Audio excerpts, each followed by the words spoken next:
Assalamualaikum warahmatullahi wabarakatuh. Perkenalkan, nama saya Ahmad Yeni Maulana dengan NPM 201001035. Kali ini saya akan melanjutkan pembahasan pada materi sebelumnya. Dan kali ini saya akan mempresentasikan praktek pemrograman soket pada pertemuan ke-6. Jadi seperti inilah gambaran dari praktek pemrograman soket tersebut. Yang pertama ada client.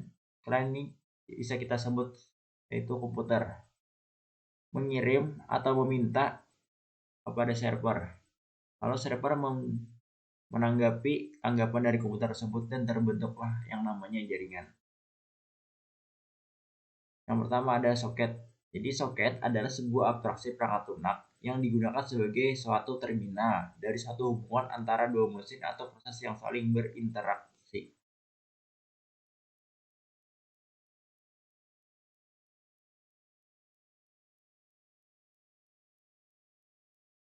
Yang kedua ada address, port, and socket. Jadi, address port and socket tersebut adalah sebuah alamat soket terdiri atas kombinasi sebuah alamat IP dan sebuah nomor port, mirip seperti sebuah koneksi telepon yang memiliki nomor telepon dan nomor ekstensinya. Berdasarkan alamat ini, soket internet mengirim paket data yang masuk ke sebuah proses atau thread aplikasi tujuan atau pranana luar. Lanjut, tipe soket. Jadi, soket ada beberapa tipe. Jadi untuk tipe yang pertama yaitu soket 423, dan yang kedua soket 478, yang ketiga soket LGA 775, yang keempat soket LGA 1156, dan yang kelima soket LGA 1155. Selanjutnya stream versus datagram. Model sistem terdistribusi ada 3, ialah yang pertama model arsitektur. Model arsitektur terbagi menjadi 6 model, yaitu model client server. Sistem yang terdiri dari kumpulan proses disebut dengan server dan memberikan layanan kepada user disebut dengan client. Model client server biasanya berbasiskan protokol. Yang kedua, model multiple server.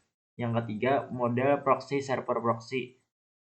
Menyediakan hasil copy dari resource yang diatur oleh server lain. Yang keempat, model mobile kode. Ialah kode yang berpindah dari jalan kan pada komputer yang berbeda. Yang kelima, model mobile agent. Model mobile agent adalah sebuah program yang berpindah dari satu komputer ke komputer lainnya dalam jaringan. Biasanya melakukan suatu pekerjaan otomatis tertentu. Dan yang keenam, model peer-to-peer.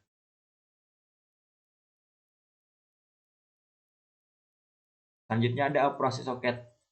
Soket dapat melakukan operasi. Yang pertama, koneksi ke mesin remote atau connect. Yang kedua, mengirim data atau send. Yang ketiga, menerima data atau receive. Yang keempat, menutup koneksi atau close. Yang kelima, bin to port bin khusus daripada server. Di tiap mesin yang saling berinterkoneksi harus terpasang soket. Dalam arti saling tahu sama tahu dan sesuai dengan kesepakatan. Selanjutnya yaitu port. Port merupakan sebuah koneksi data virtual yang digunakan aplikasi untuk bertukar data secara langsung pada aplikasi soket atau kategori port. Yang pertama ada Wilcon ports, merupakan port telah digunakan secara internal oleh sistem Windows. Misalnya port untuk koneksi internet, service FTP, dan seterusnya. Port yang telah digunakan adalah port 0/1023. Yang kedua, registered port. Port ini digunakan dalam aplikasi rank port 1024 sampai 49151. Yang ketiga, dynamic atau private ports dari port 49152 sampai 65535. Sekian penjelasan singkat mengenai praktek pemrograman soket pada pertemuan ke-6. Wabillahi taufiq wal hidayah. Wassalamualaikum warahmatullahi wabarakatuh.